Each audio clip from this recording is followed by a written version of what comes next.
I only want to recharge my USDT TRC20 wallet, and I have some coins here that I want to recharge the website. So what I want to do is to come to this place that says USDT. So I have some little USDT here, but I want to recharge my other wallet. And what I want to do is to come here and make sure that I have some TRX on here. So I have some TRX, and I'm going to be using the TRX to recharge the USDT. So I'm going to make sure that I have TRX. If I don't have TRX, what I want to do here is I'm going to come here and click on buy, and then put the amount of TRX I just want to recharge by $20 worth of TRX. You can just type it here and then come here and buy from Google, or you can just go ahead and change the payment method. You can change to Acme Pay here. You can see Acme Pay. You can use that, or you can use your Google Pay, or you can even use your Apple Pay.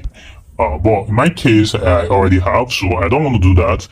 So you can see I'll switch to the country currency here, which is the United States dollars. And what I just want to do here is to come back, and then having all these things ready, the next thing I want to do now is to recharge the USDT TRC20 wallet. I just want to recharge. What I want to do now is to come here and click on the USDT here. You can see USDT on Trust Wallet here. I'm just going to click on that, and I'm just going to click on send because I want to send. All right. So I want to recharge. Because you want to recharge, you're just going to click on send. So you're just going to come here and then click on paste the address here.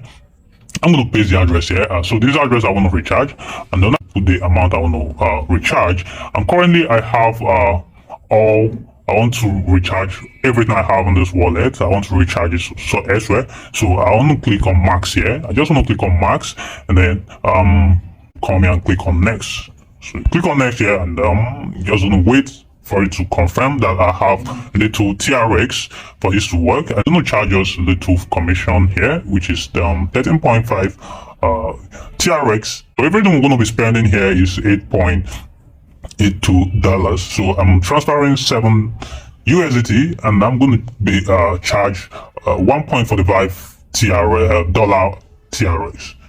So you just need to make sure that you have little TRX before this will actually work for you. If you don't have TRX, you can just use the method I showed you to buy TRX for yourself. So having done that, the next is to click on confirm here. I'm just going to click on confirm, and I'm just going to add my pin here. I don't know if this is going to show in the video, but you're just going to add my pin here, and then see you seen this. So it's going to tell me that it's processing on the blockchain. So this is how to recharge the USDT TRC20 wallet on Trust Wallet. So it differs in every wallet. On Binance, it could be something different, way different. I'll take my time to maybe go through the Binance and also show you how the Binance recharge USDT process works. I hope you enjoyed this tutorial. See you next time.